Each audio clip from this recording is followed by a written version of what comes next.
Hey everyone, I'm Greg from Bell's Backyard Garden. In this video, I'm going to show you how I prep my raised garden bed to get ready for our cucumbers. Let's get to work. Okay, we're going to jump ahead a little bit. We already have this soil. It's been prepped. It's already been fertilized. It's been mulched. We've checked the pH and we've checked all of the nutrients into the soil, and it's absolutely perfect for what our cucumbers are going to need.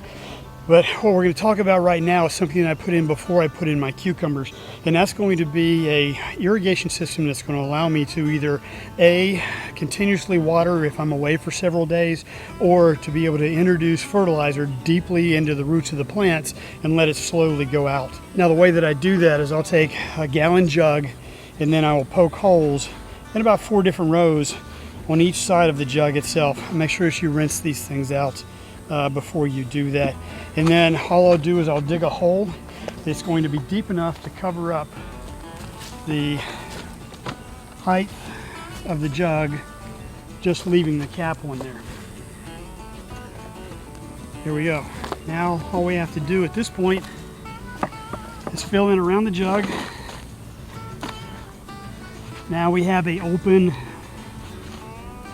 access to the bottom of the roots. So if we're going to go away for a while, and I want to make sure that it continues to go and I'm not using my irrigation system, all I need to do is just unscrew this and I can fill it up with water, and it'll slowly leach out and keep the soil moist around here. If I want to introduce a different type of nutrient to the soil to either stimulate root growth or to stimulate vegetable production, then I can just change out the fertilizer that's going to be in there, fill it in. I use a liquid fertilizer, cap it off, and then I know it's going to slowly leach into the soil, and it's not going to bombard it. We're not going to be damaging any of the roots. We're not going to be burning any of the roots. So this is what it all looks like as the first step of prepping for my cucumbers. Another quick tip: if you're going to bury your milk jugs, what you want to do is make sure we're in zone 9, so the sun down here is hot enough it could actually fade a rock. Make sure that you cover up all of your milk jugs up to where the cap is, and this is going to keep the milk jug from getting brittle, and it should last you the season without any issues. I've had it go for 2 seasons before I had to replace them, but just keep it covered as much as you can to protect it from the sun. All right, next thing we're going to do is we're going to start preparing for our invasion of our aphids. Down here we just get absolutely hammered with aphids. Fun fact, aphids are attracted to yellow. So before I even bring my seedlings out here to put them into this raised garden bed, what I do is I'll take a yellow solo cup and I'll cut a slit in the very top. Then I'm just going to take a bamboo skewer and I'm going to push it through, and I'm going to put 2 of these in between each one of my milk jugs.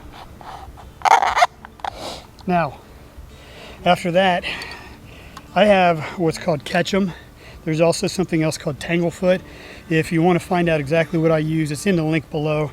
Also, if you want to find out if there's any more tips like this, hit the subscribe button. I think it's somewhere over here, and all of these tips will come to you as I post them.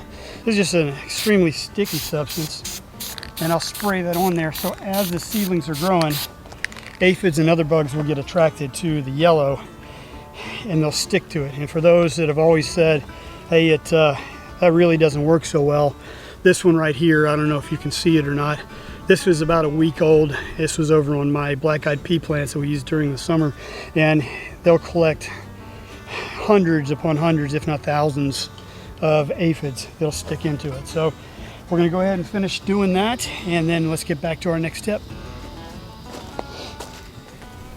All right, our milk jug fertilizer feeders are out, our aphid traps are out, our micro drip irrigation system has been temporarily put into place.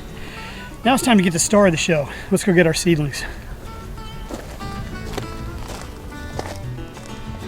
Okay, here are our seedlings. As you can see, they've gotten pretty leggy.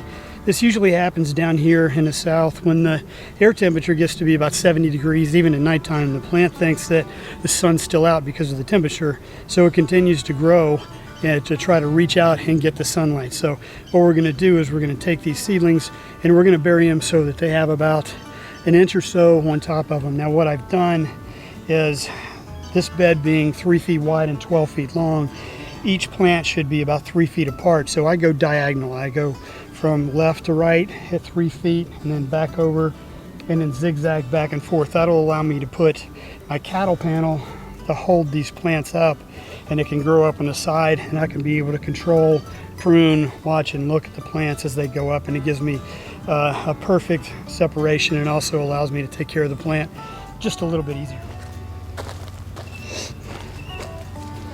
All right, now that I've got my hole down to I think the depth that I want, I'm gonna go ahead and put in some of my seed starting mix.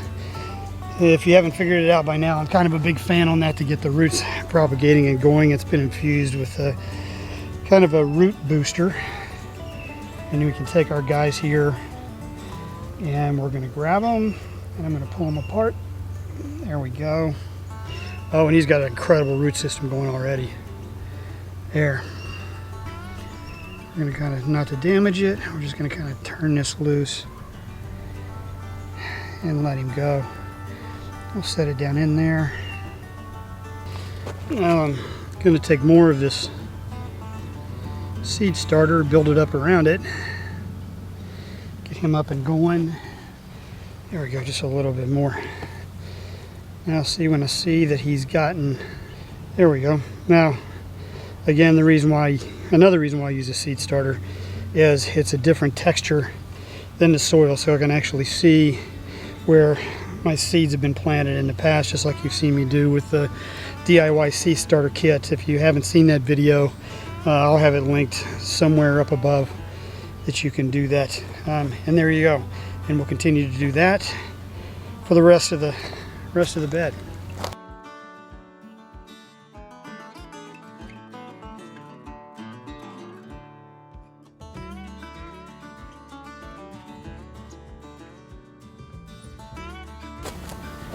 Well guys, that's how we do it. The seedlings are in. Now if you want to know what type of trellis we're going to use, I'm going to put a link at the very end of this video. It's my adjustable trellis video. It's what I use in all my raised garden beds that I've had incredible success with. If you have any questions, leave them in the comment below. Give me a thumbs up. I appreciate it guys. We'll see you on the next video.